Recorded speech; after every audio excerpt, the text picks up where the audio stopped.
Okay, so Neeta ma'am, let's start. चालू करूया. हो. ठीक आहे. सो होपफुली सगळ्यांना माझा आवाज ऐकायला येतोय. कोणाला ऐकायला येत नसेल तर प्लीज पिंग करा चॅट वरती. आणि मी सेशनला सुरुवात करते. तर मी नीता कावतकर. मी बँगलोरमध्ये गेली 20 वर्ष आहे आणि एक मुंबईची कंपनी आहे MFA wealth solutions private limited. या कंपनी बरोबर त्यांची चॅनल पार्टनर म्हणून मी आता सध्या कार्यरत आहे. आणि ह्या कंपनी बरोबर माझा स्वतःचा 9 वर्षाचा एक्सपिरियन्स आहे आणि त्याच्या अगोदर मी जवळजवळ 12 ते 14 वर्ष बँकेचा एक्सपिरियन्स आहे माझा.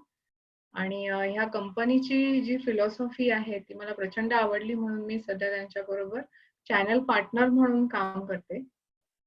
तर आज मी जे सेशन सगळ्यांसमोर प्रेझेंट करणार आहे ते आहे ऍक्च्युली इन्व्हेस्टर अवेअरनेस प्रोग्राम. आणि ते 2 टॉपिक कव्हर करतं, विच इज फायनान्शियल प्लॅनिंग आणि बिहेवियरल फायनान्स. आणि हे पहिल्यांदाच मी मराठीमध्ये प्रेझेंट करते, त्यामुळे माझ्या हातनं काही चुका झाल्या किंवा थोडे इंग्लिश शब्द आणि वाक्य थोडे इन्क्लूड होतील तर प्लीज एक्सक्यूज मी. काही चुका झाल्या किंवा एखादा मराठी शब्द चुकला तर प्लीज इंटरप्ट करा चॅट बॉक्स वरती.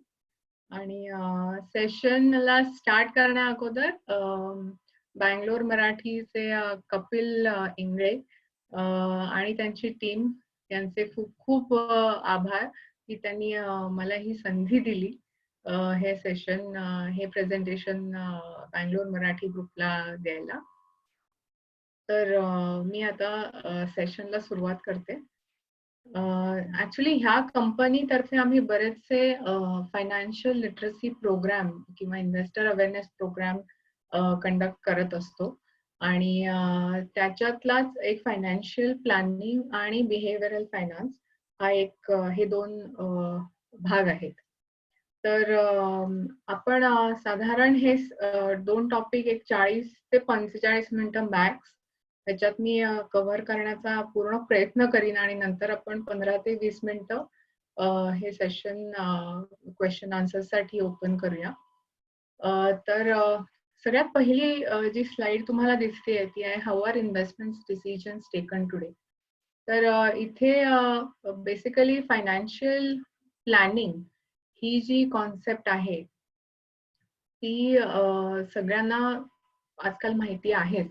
कारण आपण स्वतः आपण स्वतः एवढे मीडिया थ्रू किंवा एवढी इन्फॉर्मेशन आपल्याला मिळत असते सोशल मीडिया म्हणा CNBC बरेचसे पोर्टल मनी कंट्रोल व्हॅल्यू रिसर्च किंवा आणखी बरेच काही ऍप्स आहेत कॅल्क्युलेटर्स आहेत फायनान्शियल प्लॅनिंग दाखवणारे.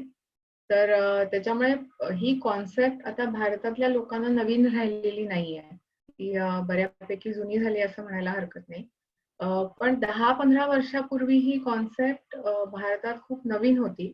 म्हणजे जेव्हा आमचे फाउंडर ह्या कंपनीचे फाउंडर अमर पंडित ते महाराष्ट्रीयन आहेत आणि त्यांनी ही कंपनी जेव्हा सुरू केली तेव्हा ही कॉन्सेप्ट भारताबाहेर जास्त पॉप्युलर होती. आणि ही समजा कोणाला भारतात फायनान्शियल सर्व्हिसेस घ्यायच्या असतील तर त्याच्यासाठी कोणी तुम्हाला सांगितलं की तुम्हाला प्लॅनिंग फी चार्ज आम्ही करू किंवा पे करायला लागेल तर लोक 10 वेळा विचार करायचे की लोकांना असं वाटायचं की हे माझ्यासाठी नाही. तर हे अशा माणसांसाठी आहे की ज्यांच्याकडे भरपूर पैसा आहे आणि असेच लोक त्यांच्याकडे अशाच लोकांना हे सूट करतं. म्हणजे असा एक गोड गैरसमज लोकांच्या मनात होता आणि तो आता हळूहळू बऱ्यापैकी निघून गेलेला आहे असं मी म्हणेन. म्हणजे फायनान्शियल प्लॅन स्वतःसाठी बनवताना असं नाहीये की तुमच्याकडे स्वतःकडे 1 कोटी 2 कोटी असलेच पाहिजे. तुम्ही स्वतः जेव्हा जॉब करून पैसे मिळवताय तेव्हा तुम्ही कधीतरी रिटायर होणार. तुमच्या भविष्याचे तुमच्या गरजा हे सगळं लक्षात घेऊन आपण एक ॲडवायझर तुम्हाला फायनान्शियल प्लॅन बनवायला मदत करतो. पण आता हा प्लॅन बनवताना बरेचसे अडथळे येतात आणि that aspect is called behavioural finance. तर साधारण एक फायनान्शियल प्लॅनिंग आम्ही तुमच्याबरोबर बसून करू, असं आम्ही कोणाला सांगितलं ना, की पहिलं म्हणजे हे सगळ्या लोकांना कॉम्प्लेक्स वाटतं आणि खूप वेळखाऊ असं वाटतं. कारण फायनान्स हा टॉपिक जसा काही एकदम खास इंटरेस्टिंग किंवा असा मनोरंजक वगैरे असा काही नाहीये. पण जोपर्यंत आपल्या अंगाशी येत नाही तोपर्यंत आपण त्याचा विचार करत नाही. पण जेव्हा एखादी इमर्जन्सी येते तेव्हा आपल्याला सगळ्या गोष्टी आठवतात. तर आणि साधारणतः लोकं प्लॅनिंग बाबतीत थोडंसं कन्फ्यूज करतात. म्हणजे ह्या फायनान्शियल प्लॅनमध्ये ते insurance planning, portfolio management, investment will planning वगैरे सगळं मिक्स केलं जातं. पण ह्या सगळ्या पुढच्या स्टेप्स आहेत बेसिकली.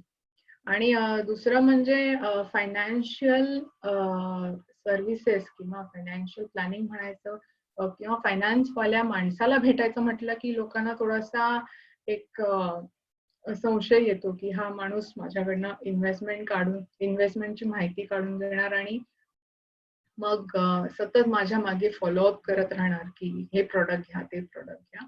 पण ह्या सेशन थ्रू असं काही होणार नाही याची गॅरंटी देते मी तुम्हाला. इथे फक्त एकच आस्पेक्ट आहे फायनान्शियल लिटरसी स्प्रेड करायचा आणि तोच फोकस राहील. तर पहिली स्लाइड जी आहे, how are investment decisions taken today. तर साधारण एक जेव्हा आपण कुठलेही इन्व्हेस्टमेंट डिसिजन घेतो, तेव्हा आपण साधारण हे एकतर्फी घेतो. म्हणजे आपण कुठलीही इमर्जन्सी किंवा अनवॉन्टेड सिच्युएशनचा असा विचार करत नाही. आणि साधारण एक ट्रेडिशनल अप्रोच असा असतो, की आपण जी इन्व्हेस्टमेंट आतापर्यंत करून ठेवली आहे, त्याला साधारण हात घातला जातो. त्यामुळे काय होतं, की त्या इन्व्हेस्टमेंटची टाईम फ्रेम डिस्टर्ब होते. म्हणजे ती एक ट्रॅकवर चालत असताना तुम्ही मध्येच त्याच्यातले थोडे पैसे काढून घेता आणि मग ती थोडी त्या इन्व्हेस्टमेंटच्या ग्रोथला डिस्टर्ब करता. तर ह्याचं एक साधं म्हणजे प्रॅक्टिकल एक्झाम्पल द्यायचं झालं, तर जेव्हा आपण आपलं घर किंवा बंगला विकत घेतो आणि ते आपण रिनोव्हेट करतो किंवा फर्निश करतो, तेव्हा आपण इंटिरियर डिझायनर वाल्याला असं सांगत नाही, की ह्या खोलीला निळा रंग, ह्याला पिवळा, ह्याला हिरवा, ह्याला लाल असं सगळं ते. तर एक साधारण आपली एक थीम मनात ठरलेली असते आणि त्या थीम प्रमाणे आपण त्याला ते इंटिरियर डिझाइन करायला सांगतो. तर म्हणूनच इन्व्हेस्टमेंट डिसिजन घेताना ह्या सगळ्या गोष्टींचा म्हणजे बाकीच्या सराउंडेड गोष्टींचा विचार करणं खूप गरजेचं आहे. अदरवाईज एक गोष्ट दुसऱ्या गोष्टीला हॅम्पर करू शकते. आणि हा एक बिहेवियरल आस्पेक्ट झाला.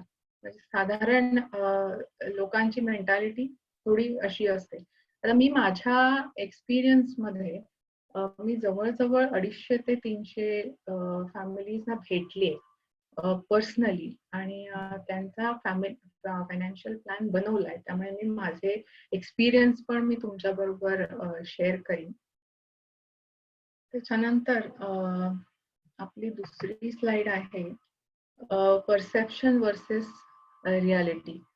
तर इथे सांगायचं झालं तर एक छोटंसं उदाहरण मला देता येईल. म्हणजे 15-20 वर्षापूर्वी जे लोकं रिटायर झाले, बँकेतनं त्यांनी व्ही-आर-एस घेतली. तेव्हा त्यांच्या डोक्यात एक कल्पना होती, की एवढा-एवढा माझा रिटायरमेंट फंड मला मिळणार आहे आणि त्यातनं आमच्या दोघांच्या म्हणजे नवरा-बायकोच्या गरजा अगदी आरामात भागू शकतात. आणि तो दृष्टिकोन ठेवूनच त्यांनी ते पाऊल उचललं आणि रिटायरमेंट घेतली. पण हळू-हळू जसजसे ते पुढे-पुढे जात गेले, म्हणजे त्यांचा senior citizen, super senior citizen तसं-तसं त्यांना लक्षात आलं, की जो पैसा मला रिटायरमेंटमध्ये मिळाला होता, तो आत्ताच्या घडीला पण मला सफिशियंट म्हणजे पुरेसा नाहीये. कारण बिकॉज ऑफ द इन्फ्लेशन, म्हणजे आता काही इमर्जन्सी वगैरे असली तर मला त्या रिटायरमेंट फंड मधलेच मला पैसे काढायला लागतील, किंवा जर माझा इन्शुरन्स कव्हर नसेल तर आणखी मला त्याच्यातले पैसे काढायला लागतील.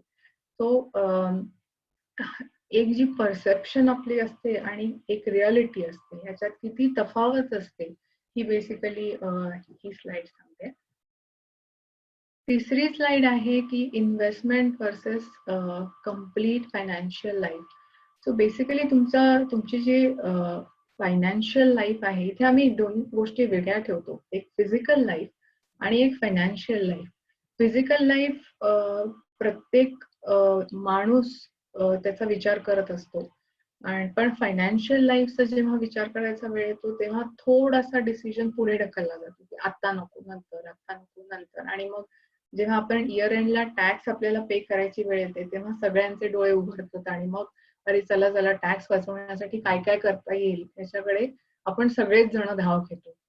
तर हा इथे त्या इन्व्हेस्टमेंट हे सर्कल, या मोठ्या सर्कलमध्ये फायनान्शियल लाईफमध्ये इन्व्हेस्टमेंट हे तुमचं एक छोटंसं एक पार्ट आहे. कारण तुमचं फायनान्शियल लाईफ आणखी बऱ्याच गोष्टी कव्हर करतं, जसं तुमचं काय रिस्क प्लॅनिंग कसं आहे, तुमचं असेट अलोकेशन कसं आहे, तुमचं रिटायरमेंट प्लॅनिंग कसं केलंय तुम्ही, तुमचं इस्टेट प्लॅनिंग कसं आहे, विल प्लॅनिंग तुम्ही केलंय की नाही, इन्शुरन्स प्लॅनिंग कितपत आहे, टॅक्स प्लॅनिंग कितपत आहे. त्याच्यानंतरची जी स्लाइड आहे ती आहे कलेक्टर वर्सेस इन्व्हेस्टर. आणि ह्याच्यामध्ये एक साधारण एक मी एक्झाम्पल देऊन तुम्हाला हे पटेल म्हणजे बऱ्याच जणांना. माझे स्वतःचे जे क्लायंट्स आहेत ते भरपूर डॉक्टर्स आहेत, आणि साधारण आम्ही कुठल्याही डॉक्टरला भेटायला गेलो की अनुभव असा आहे की डॉक्टर जवळजवळ एक मोठी इन्शुरन्स पॉलिसीची अशी लिस्ट आमच्या समोर ठेवतात आणि सांगतात की हा मला माझ्या ह्या पेशंटने दिलं, त्या पेशंटने दिलं. होतं काय की इथे आम्ही त्याला अज्युम करतो की तुम्ही प्रोडक्ट कलेक्टर आहात, तुम्ही इन्व्हेस्टर नाही. तुम्ही फक्त प्रोडक्ट ते कलेक्ट करून तुम्ही तुमच्याजवळ ठेवून दिले. तुम्हाला हे पण माहित नाहीये की त्या प्रॉडक्टची मॅच्युरिटी काय आहे, त्याचा तुम्हाला कितपत पैसा, किती उपयोग होणार आहे, किती रिटर्न्स मिळणार आहेत त्याच्यातून, किती पैसे मिळणार आहेत, कुठल्या वर्षी मिळणार आहेत.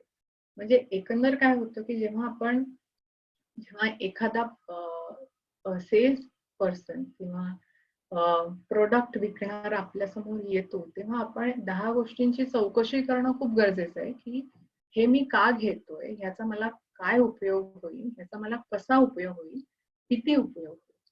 सो तुम्ही ती इन्व्हेस्टमेंट म्हणून ते प्रोडक्ट विकत घेताय, तुम्ही कलेक्टर नाही आहात. मी प्रोडक्ट कलेक्शन, जसं आपण स्टॅम्पचं कलेक्शन करतो किंवा बायकांना कपडे कलेक्शन करण्याचा खूप हौस असतो, तसं आपण करत नाही. तर आपण आपला हा हार्ड अर्न मनी आहे तो आपण कुठल्या कुठल्या इन्व्हेस्टमेंट, कुठल्या कुठल्या प्रोडक्ट मध्ये इन्व्हेस्ट करतोय हे लक्षात घेणं खूप गरजेचं आहे. आणि हा पण एक बिहेवियरल आस्पेक्टचाच भाग झाला. कारण इथे ह्या हे एक पूर्ण सायकल होतं. म्हणजे एक आता ही पुढची जी स्लाइड आहे त्याच्यात आणि ही ग्रीड अँड फिअर आणि मार्केट टायमिंग, म्हणजे you buy high and you sell low. आणि जेव्हा तिथे ग्रीड असते तेव्हा तो कर्व तुम्हाला दिसतोय, जेव्हा फिअर असते तेव्हा पूर्ण मार्केट डाऊन होतं, which is a current scenario which we are going, all of us we are going through. तर ह्या ज्या दोन स्लाइड्स आहेत ह्या खूप एकमेकांशी कोरिलेट करतात स्वतःला. कारण साधारण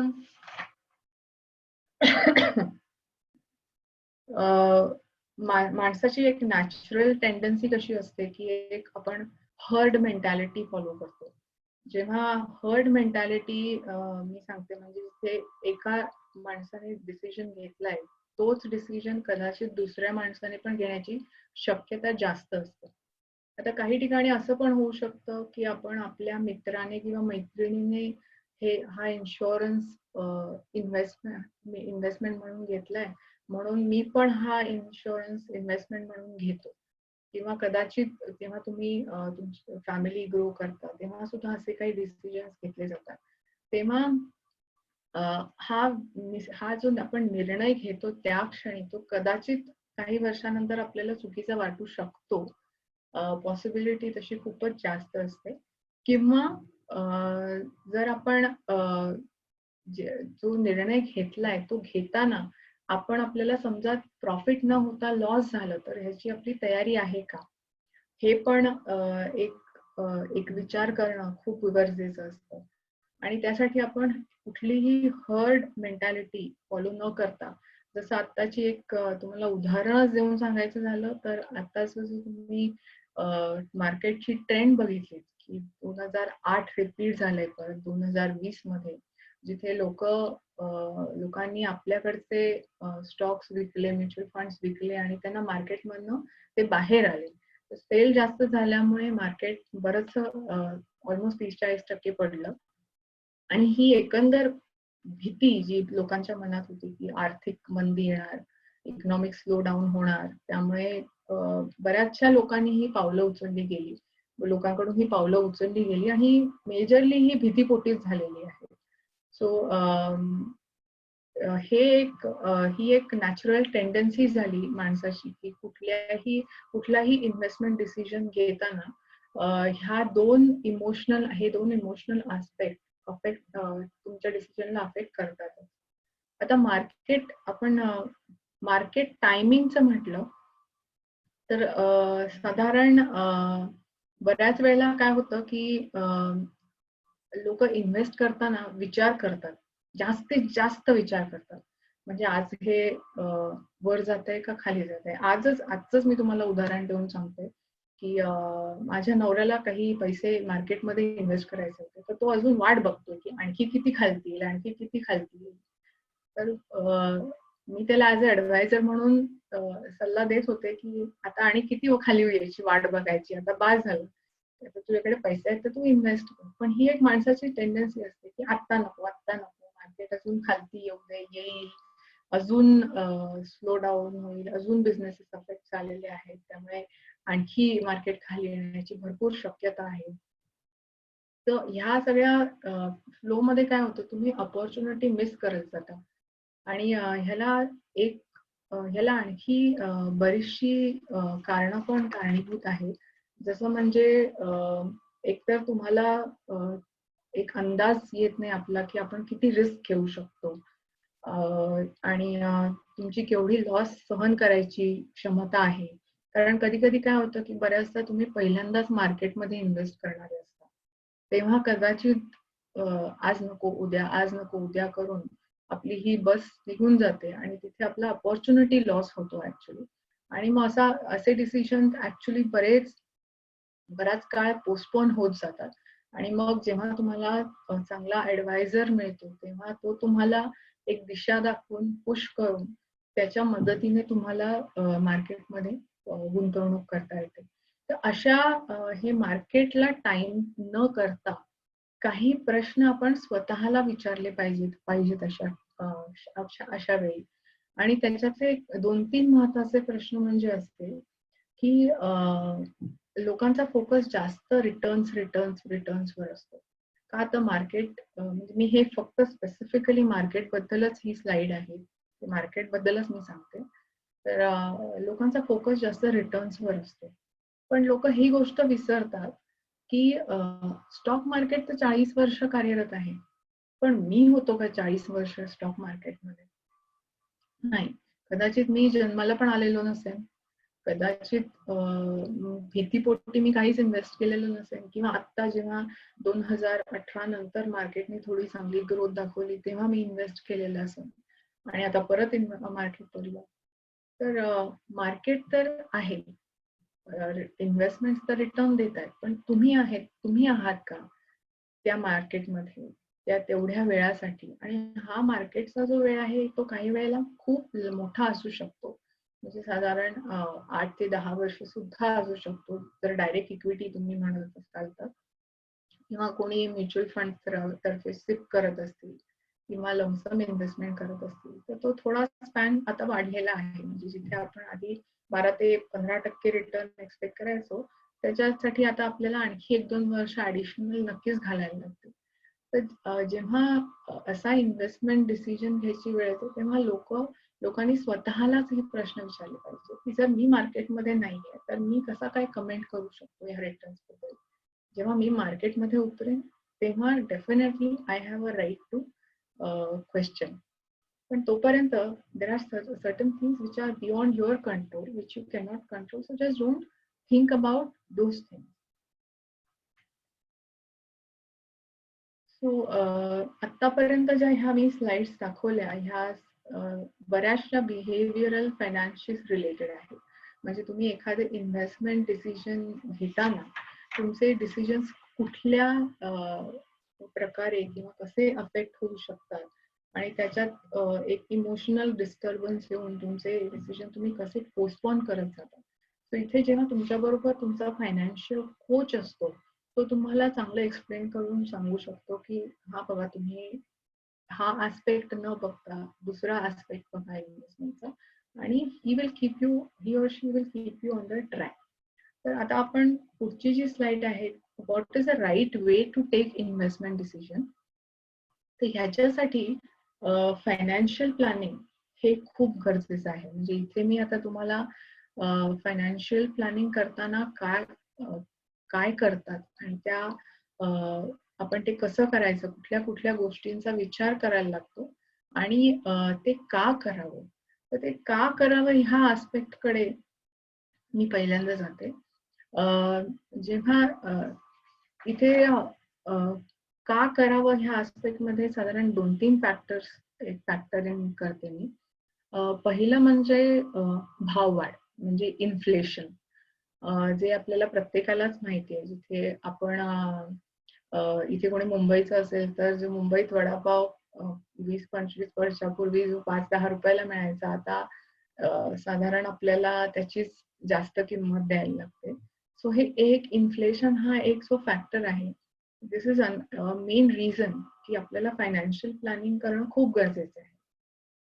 दुसरं म्हणजे आपण आपलं जे स्टँडर्ड ऑफ लिव्हिंग आपण एक सेट करतो आपल्यासाठी. कारण आपली जशी आपल्या नोकरीत उत्तरोत्तर प्रगती होत जाते त्या प्रगतीप्रमाणे आपण एक आपलं स्टँडर्ड ऑफ लिव्हिंग डिसाईड करतो आणि त्या स्टँडर्ड ऑफ लिव्हिंगच्या खालती आपण येऊ शकत नाही. इनफॅक्ट आपण वरतीच जास्त जाणं पसंत करतो. पण म्हणजे this factor also need to be considered while तुम्ही जेव्हा फायनान्शियल प्लॅन बनवता. आणि हा फॅक्टर अशासाठी आहे कारण ह्याला एक कनेक्टिंग फॅक्टर आहे म्हणजे लॉन्जिटिव्हिटी. आता माणसाचं ह्या पृथ्वी तलावरचं आयुष्य इतकं म्हणजे लाईफस्पॅन आधी जो 60-70चा होता तो आता जवळजवळ 80-90 वर्ष प्लस झालेला आहे. म्हणजे जर एखाद्या माणसाला स्वतःला 90 वर्षापर्यंत ह्या पृथ्वी तलावर जगवायचं असेल तर तुम्हाला किती अमाऊंट तुमच्या स्वतःच्या मेंटेनन्ससाठी लागेल, त्याच्यात तुम्ही इमर्जन्सी सिच्युएशन, तुमचं हेल्थ केअर वगैरे सगळं फॅक्टर इन करणं खूप गरजेचं आहे. सो ह्या ज्या तीन गोष्टी आहेत त्याकरता फायनान्शियल प्लॅनिंग खूप महत्वाचं आहे. आणि हे करताना काही लोकांकडे म्हणजे एक हेरिडिटी म्हणजे वडिलोपार्जित संपत्ती सुद्धा असू शकते किंवा फक्त त्यांचा एक रेग्युलर सोर्स ऑफ इन्कम असू शकतो किंवा काही लोकांची हँड टू माउथ सिच्युएशन पण असू शकते. पण कोणीही कुठल्याही ब्रॅकेटमध्ये जरी असला तरी ज्याच्याकडे 10 कोटी आहेत, 10 लाख आहेत, 1 लाख आहेत, त्याने पैसे जर प्लॅन नाही केले तर ते पैसे कधी त्याच्या हातातनं निसटून जातील हे त्याला कळणारही नाही. आणि ह्या कारणासाठी देखील फायनान्शियल प्लॅनिंग करणं हे खूप गरजेचं आहे. आणि आता मी ह्या स्लाइडवर तुम्हाला एक्सप्लेन करून सांगते की हे प्लॅन, प्रोसेस आणि प्रोडक्ट. सो बेसिकली आपण सगळेच खूपच एक वेल प्लॅनर असतो. म्हणजे आपल्या सकाळी उठल्यापासूनचा जो दिनक्रम सुरू होतो तो ऑफिसला गेल्यानंतर आपली टू डू लिस्ट, आपल्या प्रायोरिटीज म्हणजे कळत नकळत आपण सगळेच आपल्या रेग्युलर आयुष्यात प्लॅनिंग तर करतच असतो. पण फक्त जेव्हा एक फायनान्शियल लाईफ मध्ये आम्ही तुम्हाला सांगतो की इथे पण हे प्लॅन करा. जसं आपले आपण बुक्स ऑफ अकाउंट्स मध्ये प्रोव्हिजन करून ठेवलेली असते प्रत्येक गोष्टीसाठी, तशीच तुमच्या फायनान्शियल लाईफ मध्ये सुद्धा ही प्रोव्हिजन करणं खूप गरजेचं आहे. आणि त्यासाठीच ही पहिली स्टेप म्हणजे प्लॅनिंग.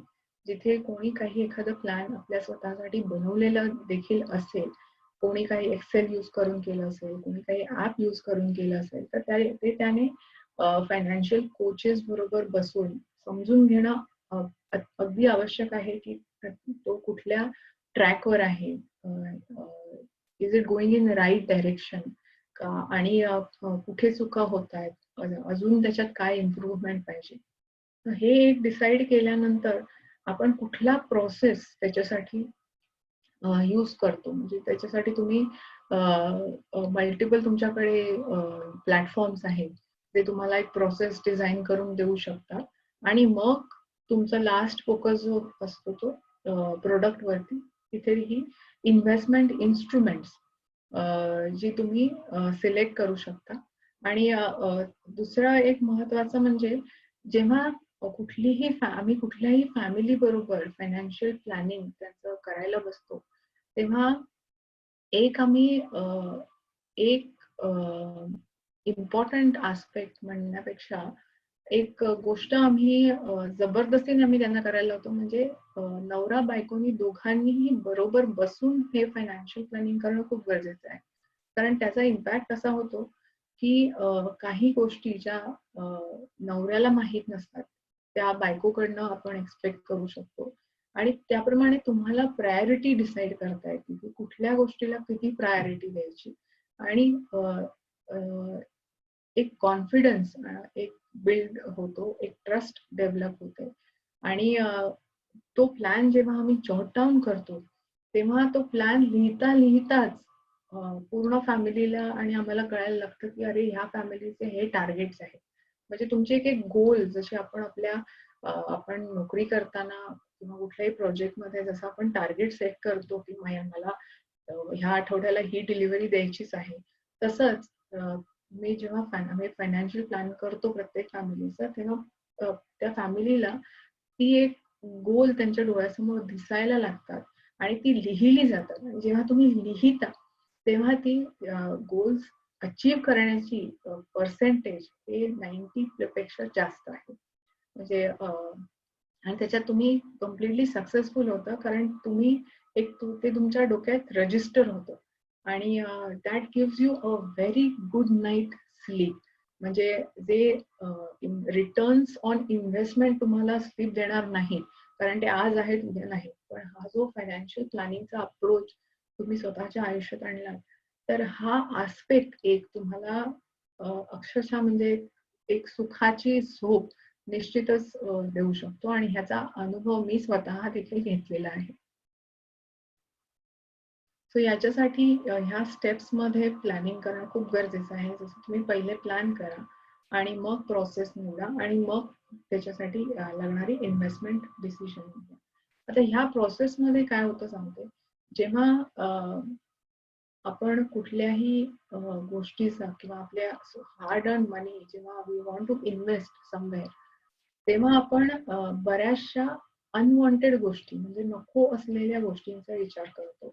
म्हणजे साधारण अशा गोष्टी जसं रुपीची व्हॅल्यू खूप डिप्रिशिएट होते किंवा डॉलरची व्हॅल्यू इन्क्रीज होते, किंवा डिमॉनिटायझेशन झालं, जीएसटी आला, क्रूड ऑइलचे प्राइसेस खूपच कमी होत आहेत, किंवा आता मार्केट सेंटिमेंट्स लोकांचं म्हणजे खूपच ती टेंडन्सी खूपच सेल सेल सेल करायची आहे. या गोष्टींचा तुम्ही विचार करून देखील काही उपयोग होणार नाही कोणालाच. तर अशा गोष्टींचा विचार करणं खूप गरजेचं आहे ज्या तुमच्या स्वतःच्या कंट्रोलमध्ये आहे.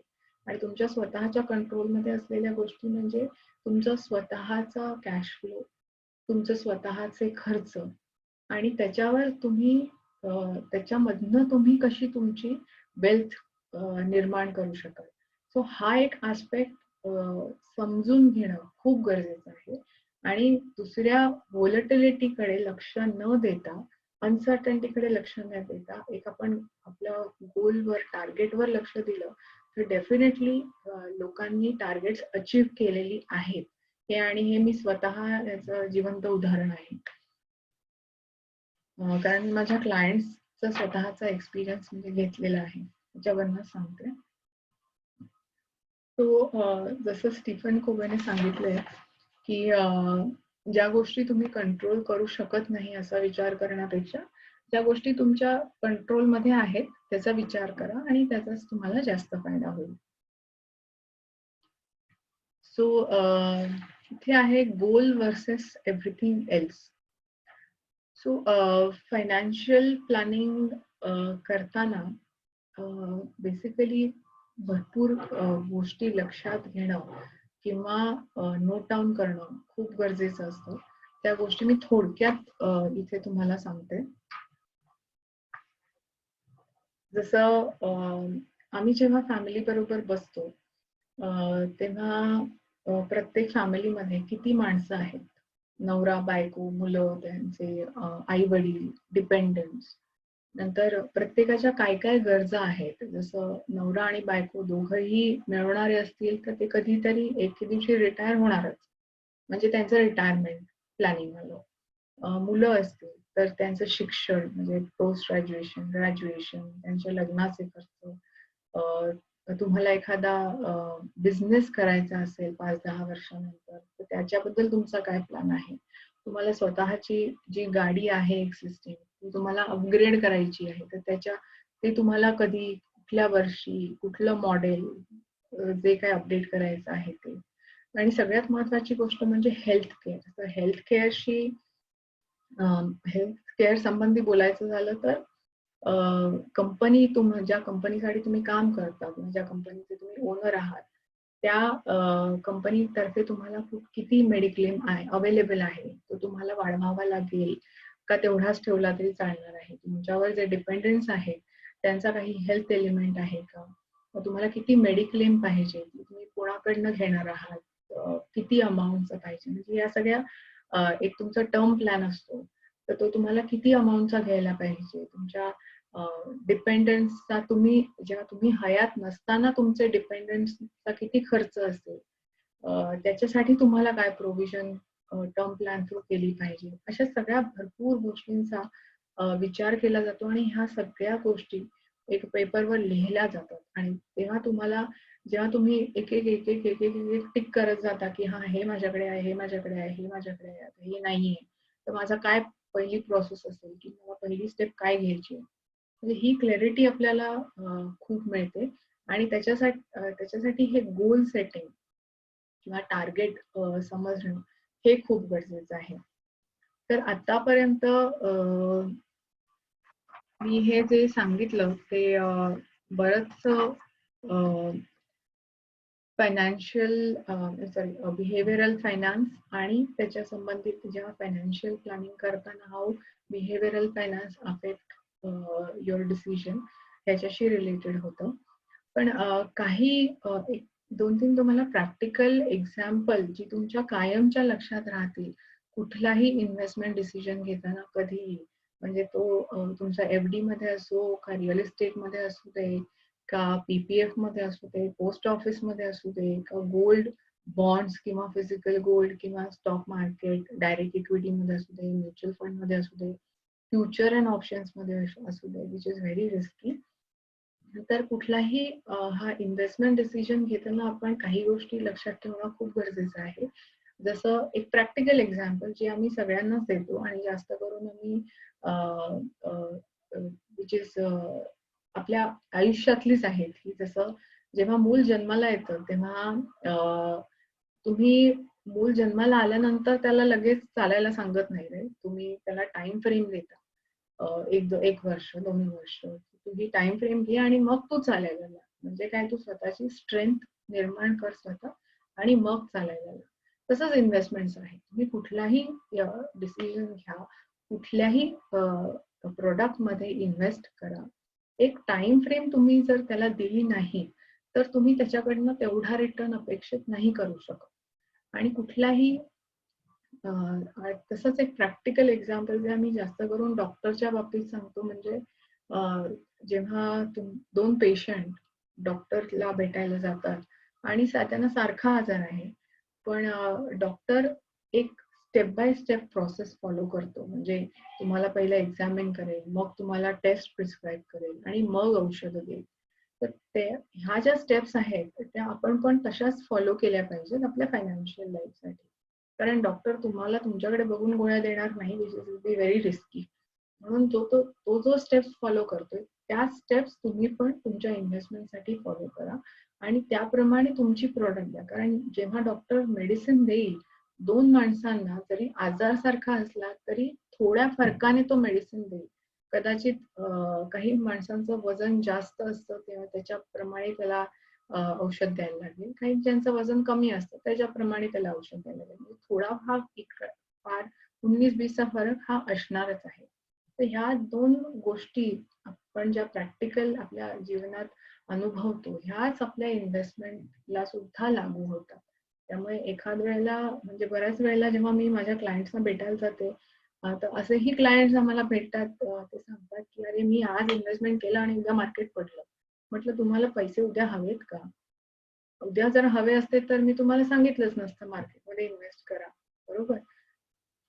तर असा विचार न करता की माझे पैसे मी एका लॉंग टर्म एक टाइम फ्रेम डिसाईड करून मी इन्व्हेस्ट करणार आहे.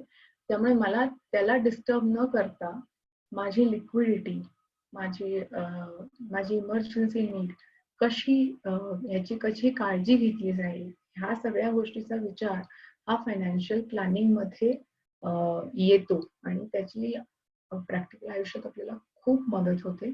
आणि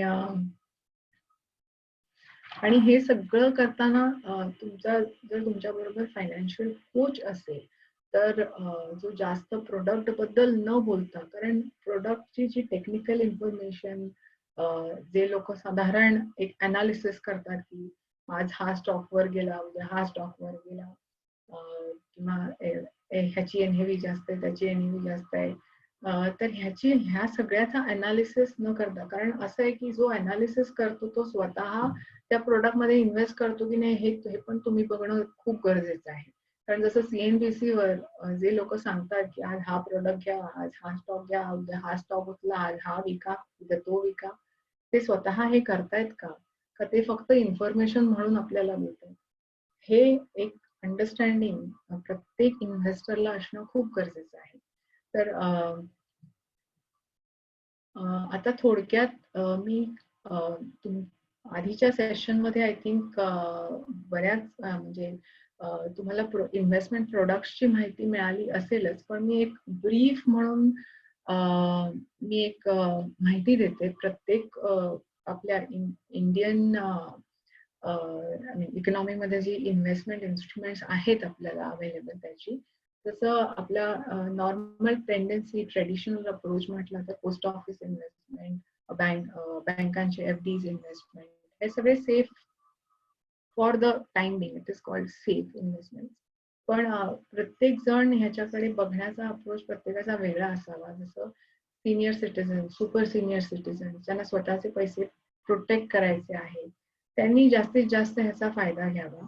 ज्यांना काही इमर्जन्सी फंड्स ठेवायचे आहेत, ज्यांना लिक्विडिटी पाहिजे, किंवा ज्यांना खूप अनसर्टन्टी आहे की मला हा पैसा कधी लागेल हे मला माहित नाहीये, त्यांनी तिथे असे पैसे ठेवले तरी चालतील. फक्त एकच विचार करावा की तुमचे जेव्हा फिक्स्ड डिपॉझिट मध्ये पैसे ठेवता तेव्हा ते जे रिटर्न मिळतात ते इन्फ्लेशन आणि रिटर्न्स हे ऍट पार असतात. त्यामुळे तिथे तुमची वेल्थ ग्रो होत नाही. तर पोस्ट ऑफिस, फिक्स्ड डिपॉझिट ह्या सगळ्यांमध्ये इन्व्हेस्ट करताना इन्व्हेस्टमेंट जरूर करा, कारण you should have spread in all the baskets. जसं you should have all eggs in a different baskets असं जी म्हण आहे त्याप्रमाणे निश्चितच करा. फक्त सगळ्याच एक तिथे न ठेवता वेगळ्या ठिकाणी स्प्रेड करा. त्याप्रमाणे गोल्ड किंवा फिजिकल गोल्ड किंवा पेपर गोल्ड ह्याच्यामध्ये सुद्धा इन्व्हेस्टमेंट करताना काही गोष्टी विचार करणं खूप गरजेचं आहे. जसं मी माझंच प्रॅक्टिकल एक्झाम्पल तुम्हाला सांगते.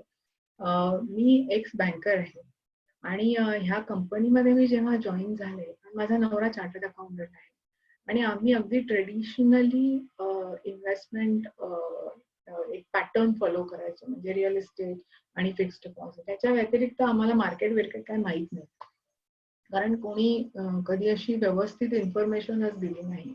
पण जेव्हा आमची सीईओ माझ्या घरी आली, तिने मला बसून एक ॲटलीस्ट 50-60 प्रश्न विचारले, की तुला कधी पाहिजेत पैसे, कुठे पाहिजेत, कशासाठी पाहिजेत, मग तू त्याचं काय करणार. त्याच्यानंतर तिने मार्केटचं जे अंडरस्टँडिंग दिलं, त्याच्यानंतर आम्ही मार्केटमध्ये उतरलो. म्हणजे आणि तेव्हा मी हा पण एक आस्पेक्ट हायलाइट केला होता, की मला माझ्या मुलीसाठी गोल्ड जमवायचंय. म्हणजे हा एक ट्रेडिशनल, की हां, मला एक छोटंसं एस-आय-पी किंवा आर-डी सुरू करायचंय आणि त्याच्या थ्रू मी दरवर्षी गोल्ड घेईन. तर म्हणजे आता मी स्वतःला मी किती वेडी होते हे मला लक्षात येतंय. कारण जेव्हा माझी मुलगी मला सांगते, की "हे तू काय केलंयस ते मी आयुष्यात वापरणार पण नाही." तेव्हा असं वाटतं, की नाही, हे जे मी करत होते ते ॲक्चुअली तिच्यासाठी न करता मी माझ्यासाठी ते सेव्ह करायला पाहिजे होतं रिटायरमेंटचं. त्यामुळे ते जर मी केलं असतं तर ते चांगलं झालं असतं आणि माझा पैसा सोन्यात अडकला नसता. त्यामुळे हे प्रत्येकाच्या अगेन मेंटॅलिटीवर डिपेंडंट आहे. आणि तुम्ही किती स्वतःला त्या गोल्डमध्ये अडकून घेता किंवा किती इमोशनल आहात ह्याच्यावरती पण डिपेंडेंट आहे. आणि सो जेव्हा तुम्ही इन्व्हेस्टमेंट करता तर best investment instruments is nothing but the stocks, म्हणजे डायरेक्ट इक्विटी किंवा mutual funds which is a safest option. पण फक्त त्याचा इन्व्हेस्टमेंट करताना जेव्हा तुमच्याकडे फायनान्शियल प्लॅन असेल आणि तुम्हाला तुमची टार्गेट्स माहिती आहेत, तुम्हाला तुमची टाइम फ्रेम माहिती आहे, तेव्हा त्याचा तुम्हाला खरा उपयोग होईल आणि तुम्ही बरोबर त्याप्रमाणे तुमच्यासाठी प्रोडक्ट निवडू शकाल. कारण डायरेक्ट इक्विटी जरी म्हटलं तरी ते खूप रिस्की आहे. ज्याच्याकडे भरपूर सरप्लस आहे अशा लोकांनीच त्याच्यामध्ये उडी मारणं सेफ ठरेल. कारण असं होतं की जर तुम्ही इंट्राडे ट्रेडर आहात तर तुम्हाला म्हणजे त्या इंट्राडे ट्रेडिंग बरोबरच तुमची health also you should be taken care. कारण जसं तिकडे वर खाली होतं तसंच तुमचं BP सुद्धा वर खाली होण्याची जास्त शक्यता असते जर तुम्ही भरपूर त्याच्यात पैसे इन्व्हेस्ट करत असाल तर. पण अदरवाईज तुम्ही डायरेक्ट स्टॉक मध्ये इन्व्हेस्ट करताय आणि you are a long term investor, then you should, म्हणजे तुमच्याकडे जो पैसा आहे आणि जो तुम्हाला लॉंग टर्म ठेवायचा आहे तो तुम्ही म्हणजे कम्प्लिटली तुम्ही विसरून गेलात तरी चालेल. आणि नंतर कारण एक टाइम फ्रेम मी ज्याप्रमाणे म्हटलं की स्टॉक मार्केटला सुद्धा एक टाइम फ्रेम द्यायला लागते. इव्हन म्युच्युअल फंड्सना सुद्धा तुम्हाला एक टाइम फ्रेम द्यायला लागते. म्युच्युअल फंड्स मध्ये सुद्धा भरपूर कॅटेगरीज आहेत. लिक्विड फंड्स आहेत, आर्बिट्राज फंड्स आहेत, डेट फंड्स आहेत, बॅलन्स्ड फंड्स आहेत आणि डायव्हर्सिफाईड इक्विटी फंड्स आहेत, multi cap, small cap, mid cap. ह्या प्रत्येक बास्केटचा आपण आज उपयोग करून घेतला पाहिजे स्वतःसाठी. पण हे करताना देखील एक सुंदर इन्स्ट्रुमेंट आहे which is a public provident fund. तर हे आपण ह्याच्याकडे आपण आपला अप्रोच डेट इन्व्हेस्टमेंट म्हणून बघायला पाहिजे. त्याच्याप्रमाणे सुद्धा आणखी मुलींसाठी पण जी जी स्कीम आहे, आता मला त्याचं नाव आठवत नाही एक्झॅक्टली, पण त्याच्यामध्ये सुद्धा काही लोकांनी टॅक्स पर्पज करता इन्व्हेस्टमेंट केलेली आहे. तुम्ही टॅक्स सेव्हिंगसाठी सुद्धा मार्केटमधली इन्व्हेस्टमेंट म्हणजे इन्स्ट्रुमेंट्स निवडू शकता डिपेंडिंग ऑन युअर चॉईस. पण so this is a overall idea about behavioural finance, नंतर फायनान्शियल प्लॅनिंग आणि जी काही मार्केटमध्ये इन्व्हेस्टमेंट इन्स्ट्रुमेंट्स अवेलेबल आहेत तर त्याच्याबद्दल मी एक ह्या प्लॅटफॉर्म थ्रू मला माहिती तुम्हाला देता आली आणि तुम्ही ती होपफुली तुम्हाला ऐकायला आलेली असावी असं मी समजते. आणि हे सेशन मी इथेच संपवते. धन्यवाद नीता मॅम. खूप चांगली माहिती दिलेली आहे आणि मला पण यातले काही जे ॲस्पेक्ट्स होते माहिती नव्हते पण आज ते क्लिअर झालेले आहेत. आणि मला वाटतं की जे आपले पार्टिसिपंट्स आहेत तर त्यांना पण बऱ्यापैकी काही त्यांच्या डाऊट्स क्वेरीज क्लिअर झालेले असतील. पण इथे अजून कोणाला काही क्वेश्चन्स असतील, काही विचारायचं असेल, काही डाऊट्स असतील, काही क्वेरीज असतील तर इथे प्लीज चॅट बॉक्समध्ये टाका. Means that can be answered. कोणाला काही विचारायचं आहे का?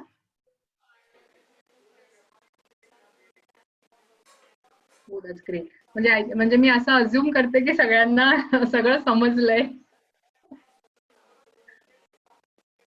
नाही, आम्ही चार्ज करत नाही फॉर फायनान्शियल प्लॅनिंग. आणि स्टॉक मार्केट हे बिलकुल स्कॅम नाहीये. म्हणजे असा एक गोड गैरसमज असतो. आता स्टॉक मार्केटच पडलं तर आपली इकॉनॉमीच पडणार ना. त्यामुळे आपल्यालाच ती बूस्ट करायची आहे इकॉनॉमी. सगळ्या बिझनेसमध्ये आपल्यालाच पैसे टाकून ते चालू करायचंय परत. आणि त्यामुळे stock market is definitely not a scam. पण जर तुम्ही विचारपूर्वक ही इन्व्हेस्टमेंट केली तर डेफिनेटली विल बी सक्सेसफुल. कारण मी सांगते, आमचं मेन कॉर्पोरेट ऑफिस मुंबईला आहे आणि आमच्या बऱ्याचशा म्हणजे मेजर क्लायंट्स कडचे जे पोर्टफोलिओ आहेत ते सगळे स्टॉक्सचे पोर्टफोलिओ आहेत आणि हे 20-25 वर्ष जुने पोर्टफोलिओ आहेत. आता एक म्युच्युअल फंड्स, आणि म्युच्युअल फंड्स अशा लोकांसाठी आहेत ज्यांना स्टॉक मार्केटमध्ये इन्व्हेस्ट करायचंय पण त्यांना डायरेक्ट रिस्क नकोय. त्यामुळे ती सेफ्टी बघूनच एक इन्स्ट्रुमेंट तयार गेलेलं आहे मार्केटमध्ये. त्यामुळे स्टॉक मार्केट हे definitely is not a scam. इथे मला भरपूर प्रश्न येत आहेत. एकाने विचारलंय, एक minute. So we don't charge a fee. आता म्युच्युअल फंड मध्ये लॉंग टर्म म्हणजे काय? बेसिकली लॉंग टर्म हे तुम्ही डिसाइड करायचंय. तुमचं गोल किती आहे? म्हणजे फॉर एक्झाम्पल मी तुम्हाला माझं एक उदाहरण देऊन सांगते म्हणजे तुमच्या लक्षात येईल. मी 45+ आहे आणि मला रिटायर व्हायचे 60. म्हणजे माझी टाइम फ्रेम जेव्हा मला रिटायरमेंटचं माझं, कारण आजकाल आपण सगळेच प्रायव्हेट जॉब्स मध्ये आहोत, आपल्याकडे पेन्शन आपल्यासाठी हा ऑप्शनच नाहीये unless and until you particularly choose some policy, pension policy. पण ते सुद्धा चूज करताना तुम्ही विचार करून करा. सो माझी जी टाइम फ्रेम आहे ती मी डिसाइड केली की नेक्स्ट 15 वर्षात मला माझी रिटायरमेंट किती बिल्ड करायची. सो त्याच्यासाठी मी ज्या प्रोडक्टचा विचार करेन तो म्युच्युअल फंड आहे. कारण माझ्याकडे एवढे पैसे नाही आहेत की मी डायरेक्ट स्टॉक घेऊन ते 10 वर्ष मी तिथे गप्प बसेन. मला त्याची ग्रोथ कशी होते, किंवा कारण मला एकदम पैसे टाकता येणार नाहीये. मी आज जर 10,000ने सिप सुरू केलंय तर ते सिप मी हळूहळू वाढवेन. मला जर एखादा कॅल्क्युलेटर किंवा एखादं ऍप्लिकेशन सांगत असेल की तुमचं 10,000 असं सिप पुढच्या वर्षी 10,000ने वाढलं पाहिजे, पण माझा कॅश फ्लो जर मला परमिट करत नसेल तर मी ते नाही वाढवू शकणार. पण याचा अर्थ असा नाही की मी अजिबातच नाही वाढवू शकणार. मी कदाचित 2,000ने वाढवेन, मी कदाचित 3,000ने वाढवेन आणि त्याच्या पुढच्या वर्षी मी कदाचित 5,000ने सुद्धा वाढवू शकेन. पर्पज हाच आहे की तुम्ही तुमच्या इन्व्हेस्टमेंट मध्ये एक डिसिप्लिन अप्रोच ठेवा, कन्सिस्टंट राहा. कारण तुमचं सेव्हिंगच तुम्हाला ही ग्रोथ देणार आहे. ती रिटर्न हे ऍडिशनली येतील, पण जेवढं तुम्ही तुमच्याकडनं सेव्हिंग जास्त कराल तेवढाच तुमचा वेल्थ कॉर्पस तुमच्यासाठी तुम्ही जास्त बिल्ड करताय. त्याच्यानंतर आहे क्वेश्चन, मार्केटला मूव्ह काम करतात मोठे investor, lot of insurance policy LIC, where to invest. See कुठलीही मार्केटला मूव्ह करायचं काम हे बेसिकली, आता ह्याच्या बाबतीत मी इथे ह्या फोरम मध्ये जास्त सांगणार नाही, individually I will talk to you. पण मार्केटला मूव्ह करायचा विचार करण्यापेक्षा तुम्ही तुमच्या कॅश फ्लोला कसा मूव्ह कराल ह्याचा विचार जास्त करा, जसं मी सांगितल्याप्रमाणे. कारण मार्केट कुठल्याही गोष्टीने मूव्ह होऊ शकतं. आज जर मोदींनी रात्री 8 वाजता हे सांगितलं की उद्यापासून आपण सगळे लॉकडाऊन मधनं बाहेर जसं आपण होतो तसं चालत आलो, उद्याच्या उद्या मार्केट नाही वरती जाईल की नाही बघा. सगळ्यांना तो उत्साह येईल, कारण सगळेच वाट बघतायत की अरे माझा बिझनेस काहीच झालेला नाहीये, I need my business to grow. So हे जे आपण विचार करतो, जे आपल्या कंट्रोलच्या बाहेर आहेत ना, त्याचा विचार करण्यापेक्षा हा विचार करा की माझ्या हातात काय आहे जे मी मूव्ह करू शकतो. आणि lot of insurance policy, ICICI, where to invest. कुठल्याही स्पेसिफिक प्रोडक्ट बद्दल मी इथे माहिती सांगत नाहीये. सगळ्याच पॉलिसी चांगल्या आहेत. आम्ही कुठल्याही पॉलिसीच्या अगेन्स्ट नाही, कुठल्याही इन्व्हेस्टमेंट इन्स्ट्रुमेंटच्या अगेन्स्ट नाही. तुम्हाला जर फ्युचर अँड ऑप्शन्स मध्ये इन्व्हेस्ट करायचे तर त्याच्यात सुद्धा आम्ही तुम्हाला मदत करू शकतो. पण त्याच्या अगोदर तुम्ही मला तुमच्याकडनं सांगितलं पाहिजे की मला ह्या गोलसाठी इन्व्हेस्ट करायचं, कारण त्याच्यात काय होतं की क्लॅरिटी आम्हाला जास्त मिळते प्रोडक्ट सिलेक्ट करताना रादर तुमच्यापेक्षा. आणि मग त्या कॅटेगरीमध्ये जी टॉप रेटेड कंपनी आहे ती तुम्ही सिलेक्ट करू शकता. इन्शुरन्स पॉलिसीज भरपूर आहेत. प्रत्येक इन्शुरन्स कंपनी ही तुम्हाला 15 दिवसाचा वेळ देते प्रत्येक पॉलिसी वाचण्यासाठी. आपण पॉलिसी वाचतो का? नाही. आपण पॉलिसीचे डिटेल्स वाचणं खूप गरजेचं आहे आणि त्याच्यानुसार आपण ती सिलेक्ट करणं गरजेचं आहे. त्यामुळे this completely lies in your basket. Thank you ma'am. Okay, I guess इथे बरेच क्वेश्चन्स आहे relating to some or the other products, but I guess ma'am if you can answer in the behavioral aspect of it, means yeah, people have asked like some direct questions or where to invest, where to not, but I guess if you can answer in the behavioral aspect of it, means जो आपला सेशनचा असा topic आहे, so that people will be more clear. That's what I think, right?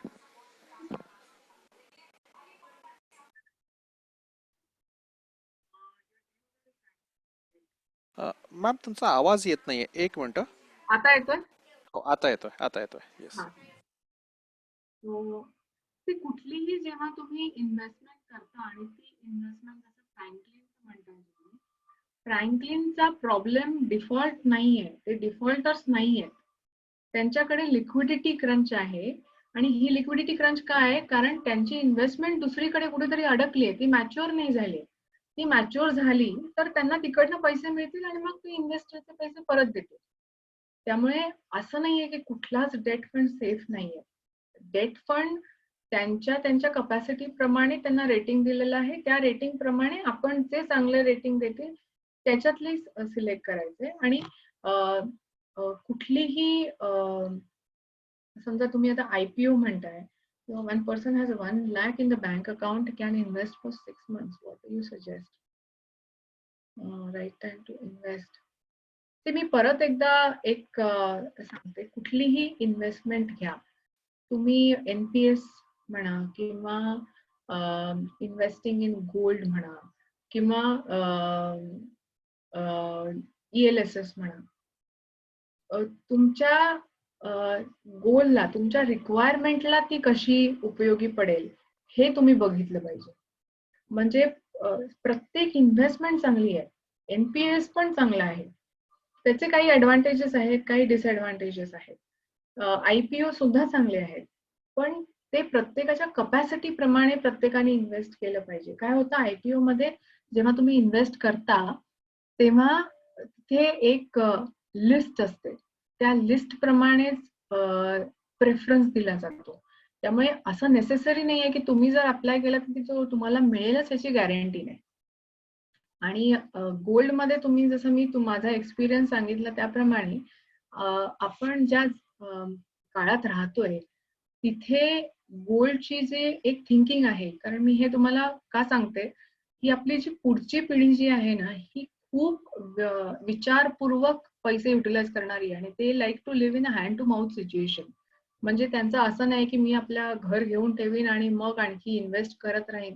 जे आपल्या आई वडिलांनी आपल्याला शिकवलं आणि जे आपण आता करतोय की आपण त्यांच्यासाठी एक असेट बिल्ड करून ठेवलंय, पण त्यांचा उद्देश किंवा त्यांचा त्याकडे बघण्याचा दृष्टिकोन खूप वेगळा आहे. त्यामुळे तुम्ही जर त्यांना पुढच्या पिढीसाठी गोल जमवायचं म्हणत असाल तर प्लीज असं अजिबात करू नका. इनफॅक्ट ते गोल त्यांना न देता त्यांना ते फायनान्स म्हणजे ऍक्च्युली मनीच्या स्वरूपात द्या किंवा एका इन्व्हेस्टमेंटच्या रूपात द्या. ते so that they will be able to understand the importance or the value of it. कारण ही पिढी खूपच म्हणजे माझ्या स्वतःच्या मुलावरनच मी सांगते की they are very open, they are very frank, they want to live hand to mouth, they want to utilise. म्हणजे त्यांना सेव्हिंग आणि हे आस्पेक्ट त्यांच्या डोक्यात अजिबातच नाहीये. त्यामुळे आपण जे आपल्यासाठी आतापर्यंत बनवलंय ते प्रिझर्व्ह करणं आणि ते तुम्हाला जसं पुढच्या पिढीला ज्या स्वरूपात पास ऑन करता येईल ते फायनान्शियल म्हणजे एक इन्व्हेस्टमेंटच्या स्वरूपात पास ऑन करता आलं तर वेल अँड गुड. रिअल इस्टेटच्या फॉर्ममध्ये निश्चितच नको. कारण it will be like a burden on them. पण हेच मी साधारण एक गोल्डच्या बाबतीत हेच सांगू शकेन. So I think I answered all the queries. Yes, thank you, ma'am.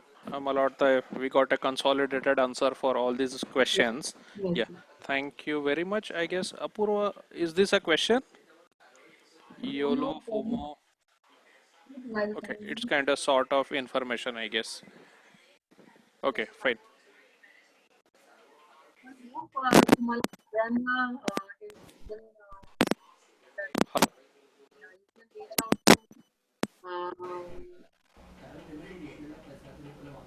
you Hello. can reach out to me for any further queries.